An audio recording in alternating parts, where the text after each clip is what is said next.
اتنی ساری کن فیکون، کن فیکون، مطلب کوئی لمٹ ہی نہیں ہے نا. تو یہ تو ہمیں ایسی چھوٹے چھوٹے معجزات دکھائیں. سو یہ تو، لیکن جادو کے ساتھ جب اس کو کمپیئر کرتے ہیں تو اس پہ کیا بات کر. بسم اللہ الرحمن الرحیم. معجزے کی تعریف علماء کرام نے کی ہے، اور بالکل وہی تعریف ہے کہ معجزہ اس کام کو کہا جاتا ہے کہ جو خارق العادہ ہو، اور وہ معجزہ کا فعل جو ہے اصل میں اللہ رب العزت کی جانب سے ہوتا ہے اور انبیاء کرام کے ذریعے ظاہر ہوتا ہے. واہ. یعنی معجزہ انجام دینے والا نبوت کے دعوے کے ساتھ اس کام کو انجام دیتا ہے تاکہ ان کی نبوت کی سچائی کی یہ دلیل بن سکے. آپ اگر تاریخ انبیاء کرام میں اگر آپ دیکھ لیں تو ایسا نہیں تھا کہ لوگ جب انبیاء کرام جب لوگوں کے سامنے یہ فرماتے تھے کہ ہم اللہ رب العزت کی جانب سے آئے ہیں اور تمہارے لیے ہدایت کا پیغام لے کر آئے ہیں، تو سارے لوگ قبول کر لیتے. نہیں، بعض لوگ سوالات کرتے تھے، بعض لوگ دلیل مانگتے تھے اور کہتے تھے کہ اگر آپ اللہ کی جانب سے ہیں تو کوئی ایسا کام کر کے دکھائیں کہ جس کی وجہ سے ہمیں یقین آ جائے کہ آپ اللہ رب العزت کے نبی ہیں. کوئی دلیل پیش کریں، کوئی نشانی ایسی پیش کریں کہ جس کی وجہ سے آپ کے اللہ کی جانب سے ہونے کا ہمیں علم ہو جائے. تو انبیاء کرام ایسے مواقع پر لوگوں کے سامنے معجزات دکھاتے تھے، اور معجزات بھی انبیاء کرام ہمیشہ نہیں دکھاتے تھے، زیادہ تر لوگوں کے مطالبے پر ہی دکھاتے تھے تاکہ ان کی نبوت کی تصدیق وہ کر سکیں. جیسے حضرت موسیٰ علیہ السلام کا بھی ابھی تذکرہ ہو رہا تھا نا کہ جب فرعون نے یہ دیکھا کہ حضرت موسیٰ علیہ السلام بنی اسرائیل کو جو ہے وہ نجات دے کر لے جانا چاہتے ہیں، تو اس نے یہ دیکھا کہ حضرت موسیٰ علیہ السلام کے پاس عصا ہے، حضرت موسیٰ علیہ السلام جو ہے وہ ید بیضا رکھتے ہیں، یہ معجزہ رکھتے ہیں. تو اس کے لوگوں نے، مشیروں نے یہ مشورہ دیا کہ یہ تو جادو ہے، آپ ان کا توڑ جو ہے وہ جادو کے ذریعے کر لیں. آپ کے پاس بھی تو بڑے بڑے جادوگر ہیں، مصر میں اس زمانے میں کافی بڑے بڑے جادوگر ہوتے تھے. تو انہوں نے کہا کہ ہاں یہ اچھا ہے. تو جادوگروں کو بلایا، اور جادوگروں کو جب بلایا، حضرت موسیٰ علیہ السلام کو بھی اسی دربار کے اندر بلایا گیا. تو حضرت موسیٰ نے فرمایا کہ پھینک دے، تم نے جو کرنا ہے وہ کر لیں، پھر دیکھا جائے گا.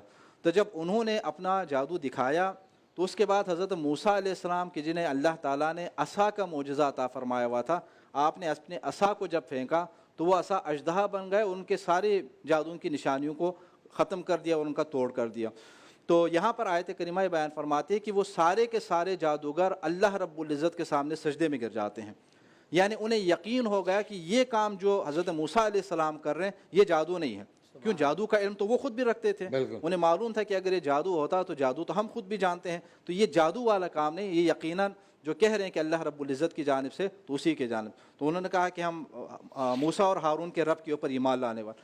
فرعون نے یہ کہا کہ میری اجازت کے بغیر تم ایمان لاتے ہو، میں تمہارے ہاتھ پیر الٹے کاٹ دوں گا. لیکن ایمان اب ان کے دلوں کے اندر اس حد تک راسخ ہو چکا تھا، انہوں نے کہا کہ جو کرنا ہے کر لیں. انہوں نے کہا میں تمہیں سولی کے اوپر چڑھا دوں گا. انہوں نے کہا جو کرنا ہے کریں، ہم موسیٰ اور ہارون کے رب کے اوپر ایمان لا چکے ہیں، تو اب ہم اس ایمان سے واپس پلٹنے والے نہیں ہیں. قرآن کریم کے اندر یہاں تک ہے، لیکن بعض روایت سے یہ پتہ چلتا ہے کہ فرعون نے یہ کیا، فرعون نے ان جادوگروں کو ایمان لانے کی وجہ سے سولی پر چڑھایا، ان کے ہاتھ پہ الٹے کاٹ دیے، لیکن جس ایمان کی طرف وہ آ چکے تھے اس سے واپس پلٹے نہیں. تو اس لیے انبیاء کرام جب لوگوں کے سامنے معجزات پیش فرماتے تھے تو معجزے کو دیکھ کر لوگ ایمان لے آتے تھے. آپ نے جادو کے حوالے سے پوچھا، دیکھیں جادو میں بھی کبھی کبھی ایسا ہوتا ہے نا کہ بظاہر دیکھنے میں ایسا لگتا ہے کہ کوئی بڑا کام کر رہا ہے کہ جو عام لوگ انجام نہیں دے سکتے، لیکن جادو اور معجزے میں کئی اعتبارات سے کافی فرق ہے. سب سے پہلا فرق تو یہ ہے کہ جادو جو ہے وہ قابل تعلیم ہے، یعنی سیکھا جا سکتا ہے، سکھایا جا سکتا ہے. معجزہ ایسا نہیں ہے. معجزہ چونکہ اللہ رب العزت کا ہے، اور اللہ رب العزت انہی ہستیوں کو معجزہ عطا فرمائے گا کہ جن ہستیوں کو اللہ تعالیٰ نے خود بھیجا ہدایت کے لیے. لیکن جادو کیا ہے؟ یہ آدمی اس نے جادو اگر سیکھا ہے تو اگلے دن جو ہے دوسرا آدمی بھی سیکھ سکتا ہے، تیسرے دن تیسرا آدمی بھی سیکھ سکتا ہے، آپ اگر چاہیں تو آپ بھی سیکھ سکتے ہیں. یعنی جادو سیکھ سکتے ہیں، سکھایا جا سکتا ہے، جبکہ معجزہ ایسا نہیں. ایک یہ. دوسرا فرق جادو اور معجزے کے درمیان ہدف کے اعتبار سے، جو مقصد ہے، مقصد کے اعتبار سے. جو معجزہ پیش کرنے والے ہیں ان کا مقصد اللہ رب العزت کی جانب دعوت دینا ہے، ٹھیک ہے، دین الہی کی جانب لوگوں کو بلانا ہے. جبکہ جو جادوگر ہوتے ہیں ان کا مقصد ان کی اپنی تشہیر ہوتی ہے، مال کمانا ہوتا ہے، شہرت حاصل کرنا ہوتا ہے، دنیا میں ظاہری مادی جو چیزیں ہیں ان کو حاصل کر لینا، یہ ان کا مقصد ہوتا ہے. جبکہ معجزے کے اندر الہی مقصد ہوتا ہے، دین الہی کو لوگوں کے سامنے سچائی کے ساتھ پیش کرنا. یہ تو. اور تیسرا ایک بڑا فرق یہاں پر کیا ہے؟ اخلاقی اعتبار سے بھی.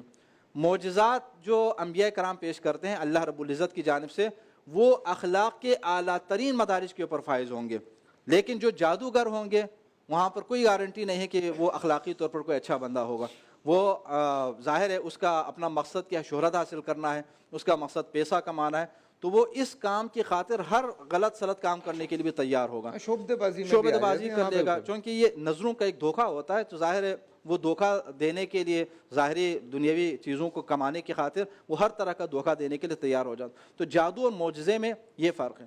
اب یہاں پر ایک انتہائی اہم بات جس کی طرف اشارہ بھی تھوڑا ہو چکا ہے، میں بھی اس کو مزید آگے بیان کرنا چاہتا ہوں، وہ یہ کہ دیکھیں گزشتہ انبیاء کرام علیہم السلام چونکہ ان کی نبوت محدود تھی، ان کی نبوت محدود تھی، اللہ تعالیٰ نے انہیں حصی معجزے عطا فرمائے، ٹھیک ہے، جو اسی زمانے کے اندر موجود لوگ صرف جن کو دیکھ سکتے تھے۔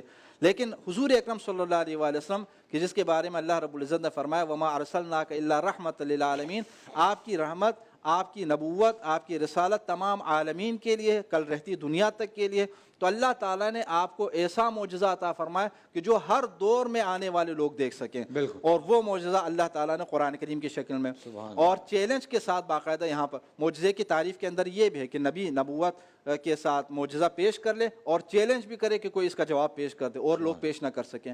قرآن کریم کے اندر ہے نا کہ قل ان کنتم فی ریب مما نزلنا علی عبدنا فاتوا بسورۃ من مثلہ وادعوا شہداءکم من دون اللہ ان کنتم صادقین، اللہ کے علاوہ تم جتنے لوگوں کو بلا سکتے ہو ان کو ملاؤ اور اس کسی سورے کا جواب پیش کرنے کی کوشش کر دو۔